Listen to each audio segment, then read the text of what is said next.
Hey guys, welcome to another video. Today we're in the forest. It's a game that I've been playing quite a lot lately, and what I thought I'd do is put together 25 tips for beginners. So if you're an experienced player, you probably know most of this, but there may be something here that can help enhance your gameplay. There will definitely be stuff here to help enhance your gameplay if you are a beginner, guys. So I hope you find these useful. Here they come. You can make a skull lamp out of sticks, a skull, and sap. These lights are particularly good because they're permanent. They're perma-lights. The cases respawn when you reload the game. You can make rope swing traps from rope and logs. They're an excellent way of killing mutants. But beware, they can actually knock you over and you will lose about a third of your health if that happens.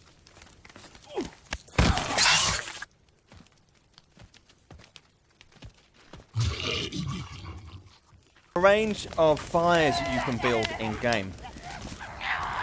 These bonfires are the best because they remain alight for a long time. In fact, some of them never go out, although some do.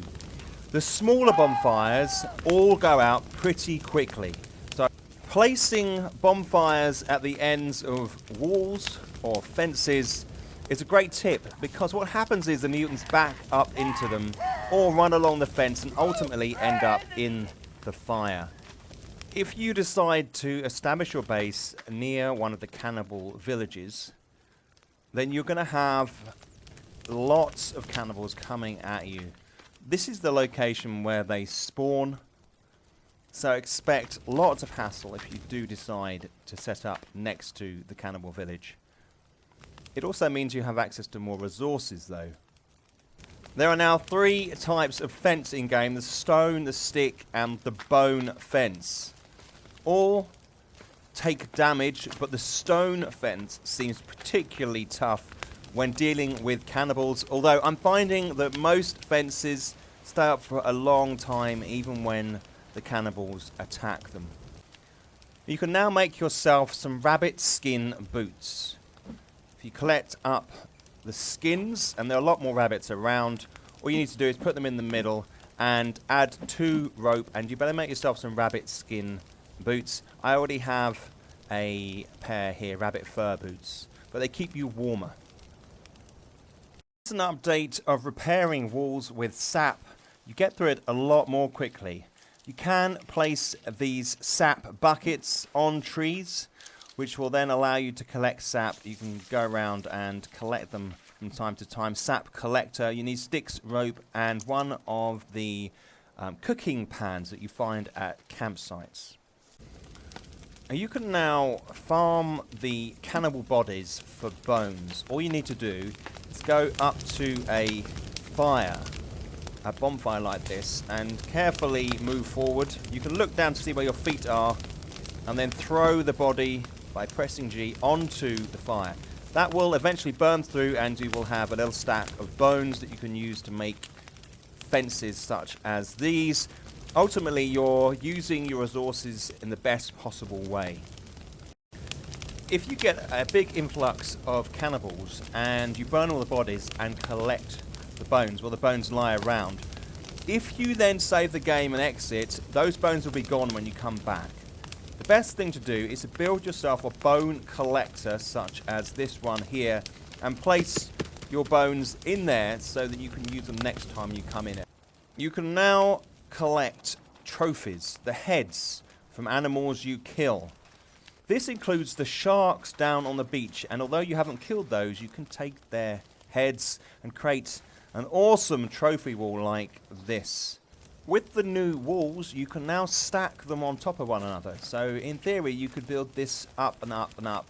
And especially with the stone walls, it creates a particularly secure base. You can build yourself a water trough. You'll need to explore the island a bit to find yourself the coast or a river where there are turtles. Once you kill a turtle, you can take its shell and build yourself one of these. You can use dynamite to blow up trees. This is the quickest way of bringing trees down rather than having to chop them. You will need to press L to light the dynamite. Once you've done so, you have a small amount of time before you have to throw it. And when it does go, it brings the trees down. Just make sure that when you do it, the direction the trees are falling in isn't on one of your structures, such as this one here.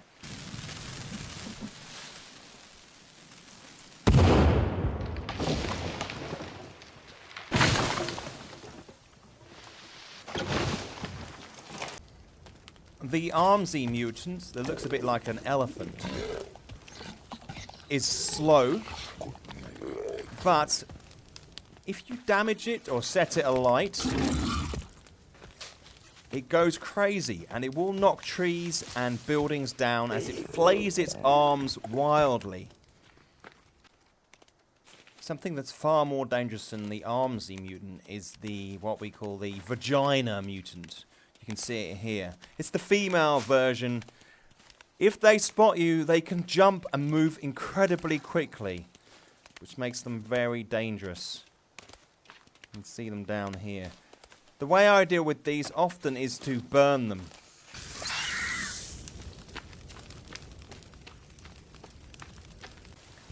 When building, allow the land to guide your choice of structure. For instance, this area here has lots of small trees and bushes. This is an excellent area to build fences that use these sticks. Whereas you may find an area that has lots of stones, and you could potentially use that for building your stone walls. You can press G to bring up your last weapon. It's a quick way of bringing up your axe, or a cloth-covered stick if you're faced with a mutant you want to burn. One of the best ways to attract birds is by dropping down a corpse of one of the cannibals. What will happen is the birds will fly in and start feeding on his dead body. All you have to do then is stand over it, and when the birds fly in, just look down and do a downwards chopping motion, which is done when you look down, and you'll be able to gather yourself some feathers.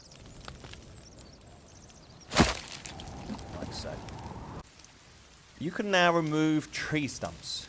It's actually a really handy thing to do. It keeps your base tidy, but also stops you running into them when you're trying to escape the cannibal onslaught. If for some reason you have to leave your game and you've got lots of logs lying around, if you load back in, those logs will have disappeared or despawned. But you can save them. If you store them in a log sled such as this, when you log back into the game, next time they will still be there. You can only carry so many alcohol bottles. These are excellent for making bombs, and you can actually drink them as well. But once you've hit the limit, you can always make yourself some Molotovs and store them in your backpack, freeing up space to pick up more bottles of booze. Drying racks are probably one of the best sources of food, especially seeing at the moment there are so many animals in game for you to kill. Even when you kill a bird now, you can still collect the generic meat, which you can then hang on the structure. Now this takes a lot of sticks to build, but it's definitely worthwhile, and I have them throughout my camp. All you have to do is pick out the rabbit or whatever it is on your backpack and press C once it comes up, and then the meat hangs. Now, and the final tip for today is when you're saving the game, just pause and have a look around your base. Make sure you collect up all your bones, make sure you've used up all your logs, and make sure that you've got all the cases unlocked, because you will miss the opportunity to harvest as many resources as possible. Okay guys, they're my tips for playing, beginner's tips for the forest. So I hope you found this useful. If you did, click the thumbs up, and if there's any questions, add them in down below. This game is a lot of fun, there's so much scope, and the build is very customizable, guys. I'll see you soon, and thanks again.